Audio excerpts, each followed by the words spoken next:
জিয়াউল হাসানকে পুলিশের হেলমেট পরিয়ে নিরাপত্তা দিয়ে তাকে নিয়ে যাওয়া হচ্ছে।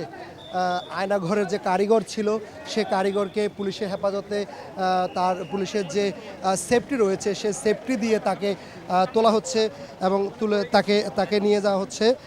আমরা একটু দেখানোর চেষ্টা করছি জিয়াউল হাসানকে এই মুহূর্তে নিয়ে যাওয়া হচ্ছে আদালতের এজলাসে। সেখানে পুলিশের পক্ষ থেকে 10 দিনের রিমান্ড আবেদন করা হবে এবং আমরা এর আগেও দেখেছি যে যাদেরকে ধরে নিয়ে আসা হচ্ছে গ্রেফতার করে তাদের পক্ষে কোনো আইনজীবী দাঁড়াচ্ছে না।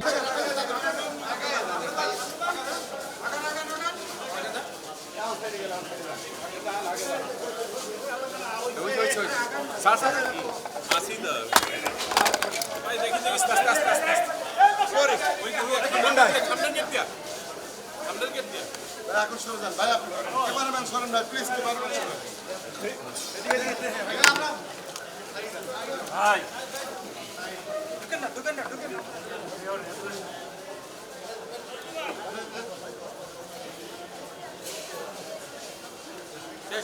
গতকাল খিলক্ষেত থেকে যে গ্রেপ্তার করা হয়েছে তারপরে কিন্তু আজকে আদালতে তাকে তোলা হলো এবং আদালতে তোলার মধ্য দিয়ে তার কিন্তু রিমান্ড আবেদন করেছিলেন এবং আজকে কিন্তু তার 8 দিনের রিমান্ড মঞ্জুর করা হয়েছে এবং এই 8 দিন তিনি রিমান্ডে থাকবেন এবং তাকে জিজ্ঞাসাবাদ করা হবে এবং তার বিরুদ্ধে যে সকল অভিযোগগুলো আসছে সেই অভিযোগের কতটুকু সত্যতা রয়েছে তার কাছ থেকে হয়তো বা আরও গুরুতর কোনো তথ্য মিলবে বলে আমরা ধারণা করছি এবং এই মুহূর্তে তাকে আদালত থেকে বের করে কিন্তু যে গাড়িগুলোতে তাকে আনা হয়েছে সেই গাড়িগুলোর দিকে নেওয়া হয়েছে এবং সেই গাড়িগুলোতে করেই কিন্তু তাকে আবারও ডিবি হেফাজতে যেখানে রাখা হয়েছিল সেখানেই রিমান্ডের জন্য নেওয়া হবে।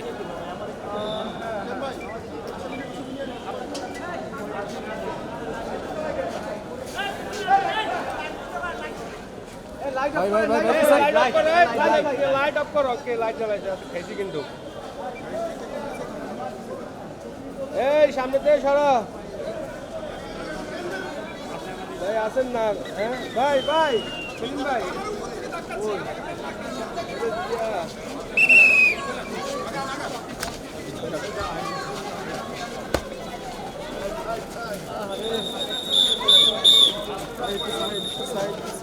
সাইড